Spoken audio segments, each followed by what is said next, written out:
ఆకర్షించాను. ఎన్నో పోరాటాలు చేశా. కానీ తెలంగాణ ఏర్పడిన తర్వాత 2014లో మొదటి బతుకమ్మ ఉత్సవాల్లో నుంచే నాపై ఆంక్షలు మొదలయ్యాయి. నాపై కక్ష కట్టి కుట్ర చేసి బయటకు పంపారు.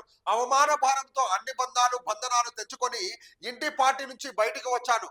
ఆ పార్టీ నుంచి బయటికి రావడం నాకు చాలా సంతోషంగా ఉందని చెప్పేసి మాజీ ముఖ్యమంత్రి కేసీఆర్ తనయ తెలంగాణ జాగృతి అధ్యక్షురాలు కవితక్క పేర్కొన్నారు. నిజానికి కవితక్క మన తెలంగాణ రావడం నేను అదృష్టంగా భావిస్తాను. ఎందుకంటే తెలంగాణలో ఉన్నటువంటి కల్చరల్స్ ఏవైతే ఉన్నాయో అవి గుర్తు చేసింది. బతుకమ్మ ప్రోగ్రామ్స్ అంటూ అనేకమైనటువంటి ప్రోగ్రామ్స్ మీద కవితక్క ముందుకు సాగింది. నిజానికి తెలంగాణ ఉద్యమంలో ఒక వైపు తండ్రి పోరాటం చేస్తుంటే అంటున్నాడు కదా, తండ్రి పాము నోట్లో తలకాయ పెట్టి మరి కొట్లాడి తెచ్చుకున్నటువంటి తెలంగాణకు ఏమైనా అన్యాయం జరిగితే ఊరుకోను అన్నటువంటి తెలంగాణ కేసీఆర్ ఈ రోజు తన ఇంట్లో తన కుమార్తెకే అన్యాయం చేసినట్టు మనం చూస్తున్నాం.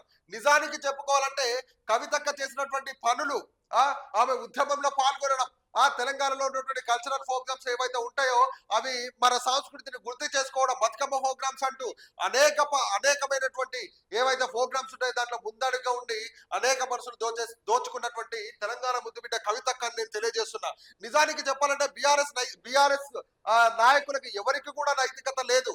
అక్కడ కవితక్క చెప్పడమే కాదు, ఇక్కడ మేము కూడా అంటున్నాం, బిఆర్ఎస్ నాయకులకు ఎవరికి కూడా నైతికత లేదు.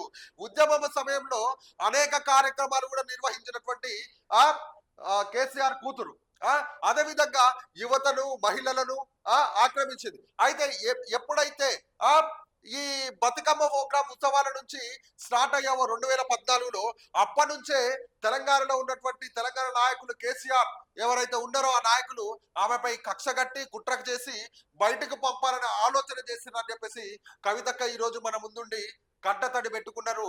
నిజానికి చెప్పాలంటే గ్రేట్ ఫర్ లీడర్ అన్నమాట కవితక్క.